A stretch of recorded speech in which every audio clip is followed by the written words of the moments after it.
And I'm going to hand over now to Nick, who's going to take us through an exciting demonstration around some tips and tricks, some of those new features in MYOB Advanced, and calling out a few of those things that are coming out down the line. Over to you, Nick. Thanks very much, Stephen.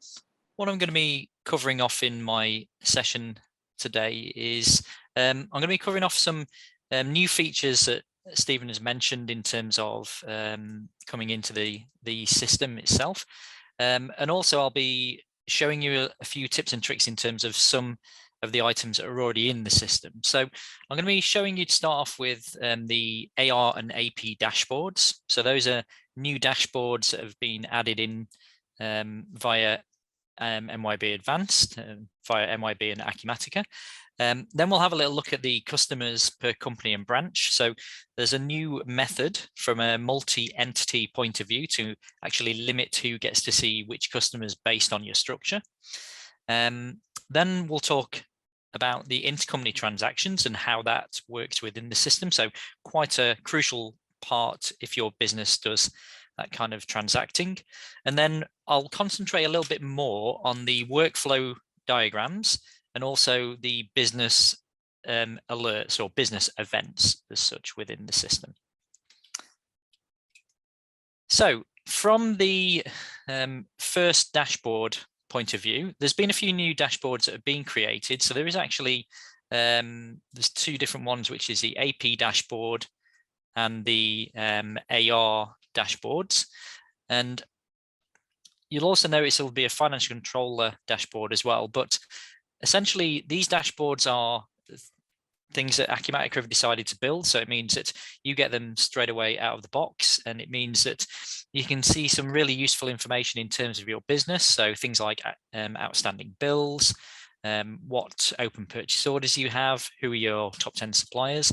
And really it means that you can start to then build anything else that you need on top of that. And these can be used for your accounts payable department. Now, in a similar kind of ilk, the AR dashboards, these provide for the receivables team, they provide a few KPI style widgets and graphs and data grids. And again, it's really something that you can then tweak and go in and change. So for example, here you have open invoices, payments received this month, and you can really start to actually alter your dashboard based on what you actually need to see using the tweaks that you have already set up on your generic inquiries as such. Now, from the point of view of the customer, what we call the customers by company and branch. Now, Stephen was talking about the ability to, from the point of view going forwards, we're going to have this multi-entity, and we're going to have the ability already, we have an ability to actually set up group offices, branches, so we can have multi-entity or multi-companies and then branches held underneath that company as well. Now, going forwards with that, we can now, under the financial tab of the customer, we can actually restrict the visibility for this customer to a certain company. So we can actually specify that everybody or every branch underneath the group head office will get to see this customer, but the Brisbane company won't get to see this customer. Now, this is quite a useful thing, especially when you're building a system with multiple companies or multiple entities and multiple branches. It allows you to kind of limit what people actually get to see, and it's above and beyond the restriction groups that are already in place as such. Now, one thing just to mention as well, there is actually another layer that has been added as well, which is called groups. So you can have a group, which is then multiple companies within that group, and then you can have under that company multiple branches. So that's another feature that's been added into it for that visibility. Now, it also flows through into the suppliers as well. So a good thing to know from a supplier perspective, similar kind of thing can be done via the financial tab in the suppliers as well. Now, from an intercompany point of view, I just want to show from the purchase orders one of the things that has been added to MYOB Advanced is the ability now to actually create a supplier from one of your branches or from one of your companies. So in this example, you can see here, I've got my supplier name as Perth. And if I look in my chart here, my organizational chart, you can see that Perth is actually one of the companies within the system. So via the branches area, we can now go in and convert that branch into a supplier, and it means we can start generating purchase orders to that supplier. Now, what that then means is once I generate a purchase order, so I'm within my own company, we can then go into sales orders, and you can click on this new processes feature, which is generate intercompany sales orders. And this means that we can then load from that purchase order or any other purchase orders that have been tagged to that supplier. You will automatically be able to process all of them, and they will load into Perth's system as the sales orders. Now, once they get supplied, it then allows you to go through and actually create purchase receipts. So from the sales order side of things, you can actually generate the shipments. And then once it's generated and you create the shipments, you can then generate intercompany purchase receipts. So that then means that they've shipped it, it's now coming straight into your system, and it means that there's less double handling of documents, and you don't have to then add that into your own system based on what has been actually sent.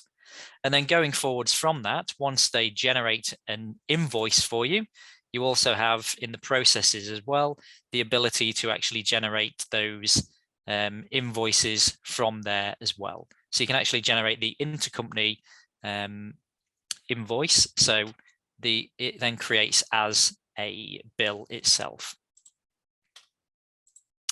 So in terms of the intercompany side of things, that's what has been added to the system. And so what I'm going to do now is I'm going to, for the rest of the demonstration, is I'm going to concentrate on two segments which are quite core parts to the system.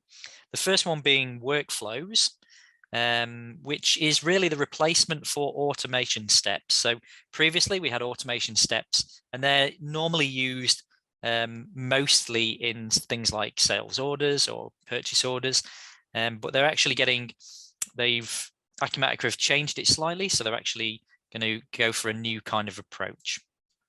Now, the way in which to show you this is if I go into my sales orders and go into this order type of SO.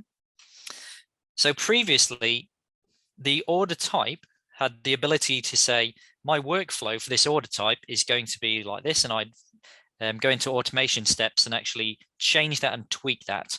But it was a little bit cumbersome in terms of trying to actually do it yourselves. So what they've actually introduced is they've introduced up the top via customization, they've introduced this segment here which says show state diagram. Now, the good thing about this state diagram is firstly, it's a visual representation of all the different states. So the state itself is showing you whether it's open, whether it's on hold, and these different states then allow you to dictate based on that state what actions or what kind of reports or things like that do I want for these different states when they're showing on the screen itself.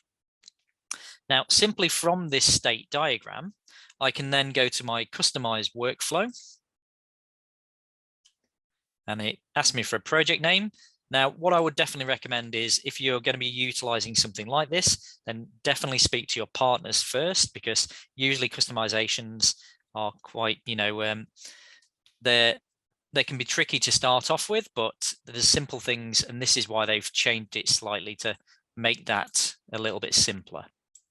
Now, what I can do from here is I can actually go in, and you can see on here I've got my different workflow types or my order types, and I can create a new one which is inherited the workflow of the sales order.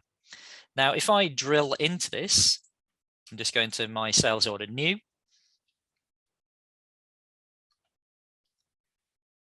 What you get presented with is what we call our states and transitions. So like I mentioned before, the states are whether it's open, whether it's pending processing, whether it's shipping. And then if I go into open, once I select that, over here on the right, we can then see a list of actions related to that state. So in this case, I've got all of my different actions that you would see on your sales order screen. So if I just get rid of that for the moment. So you've got things like this under actions. And it means that from here, I can simply just go in and say, I actually want the print sales order to be visible on my screen when it's in this state. Now, previously, you would have to mess around in the automation steps, but you can simply just tick it. And this is what I've actually done. My screen isn't the normal kind of screen that you would get out of the box. So once I've ticked that, you can now see that it's up there and print sales orders is available for me to use in the open state. Now, also, I can do what's called auto running. And auto running allows me to say, when I move from on hold to open, I want it to automatically email my sales order. So I can actually set up run action equals true, which means if this happens and it moves to open, then it will automatically generate the email for me. Now, as you can imagine, this is quite a good feature from the point of view you can set up those things, and it's fairly straightforward in terms of that. And also you can create new actions from here as well and add them into the list. So quite a powerful feature. And you can also click on the diagram view and you can go into the edit mode and do it via that. But I personally prefer this method because I'm used to it. Now, going forwards, as Stephen mentioned, this is the new methodology that they're going to use throughout the system. Acumatica is going down this way to make it simpler for people to actually customize screens themselves. Going forward, so in our 2021 R2, they will actually introduce a similar feature to on your menus at the moment. So say, for example, I go to purchases. This menu here, I can actually use my configure quick menu to go in and say, well, actually, I don't want to see landed costs, and I can actually hide certain things on my main menu. So what they will utilize is they will utilize the same kind of thing, but at the top, you'll click on the little cog and you can actually start to dictate what actions you want to appear based on what states from there as well. So this is a first level, and that's what is the next bit to come. Now, the last feature that I'm going to mention is quite a good feature in terms of flexibility and flow, and that is to do with system management. And if we look in the business events, so business events are the ability to create an event based on a generic inquiry. So going back to my previous thing about the evolution of generic inquiries, business events are driven by generic inquiries. And in the example of this one I've set up, we've got a generic inquiry, which is my opportunity screen. And it means that if anything gets changed in an opportunity, I can then put in my value or my trigger condition. So if on an opportunity, the owner is not empty anymore, so it started off with no owner, but now it does, it means I can actually trigger it and send a message or send a push notification to the user or to the customer or to an employee within the organization. Now, the way in which I do this is I can click on my subscribers tab and I can set up subscriptions. So the first one is email notifications. And this is something, again, that is already in the system. You have automation notifications. And what this allows us to do is it allows us to actually set up an email and say, who's it going to? So in this case, it's the owner of the actual of the opportunity. And then it can populate with some information. So an opportunity is being assigned and fill out some more information for them to see when they receive that email. Now, from the other method, which is mobile push notification, the mobile push notification will actually allow me, and again, based on what Stephen was saying as well, it allows me two methods. So the two methods are push to the mobile app itself, and the other method is SMS, which is a paid feature, which you can then send text messages. So it could be a text message to the client to say, Nick is going to get in touch with you to talk to you about the proposal. Now, from this point of view, I've actually set up an opportunity. So again, based on what triggers, it's going to send a message to whoever the salesperson is with a title and then with that message. So to put that into action, just to kind of show you.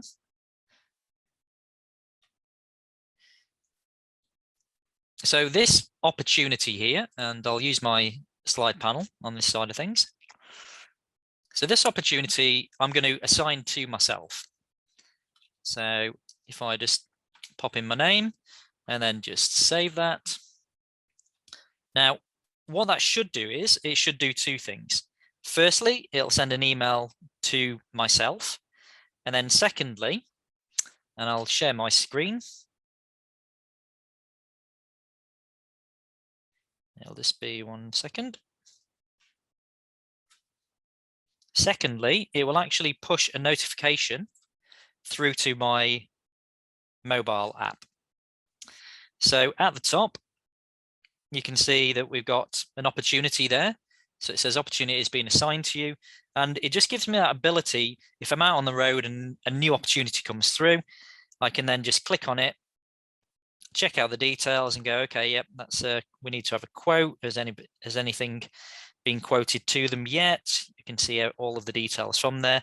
And then from that, it just means that I've got that flexibility to actually send these events or these push notifications directly to my sales team from the app. And again, it doesn't have to be sales. It could be a receipt that's being created in the system and you want to send through a push notification to the warehouse person to start receipting directly into the system via that as well. Now, in terms of the rest of the tips and tricks, feel free to ask any questions if needs be, and we will be having a Q&A session towards the end of today's session. So feel free to put any questions into that for anything that you've seen so far in terms of the generic inquiries and also what I've been covering off with the tips and tricks.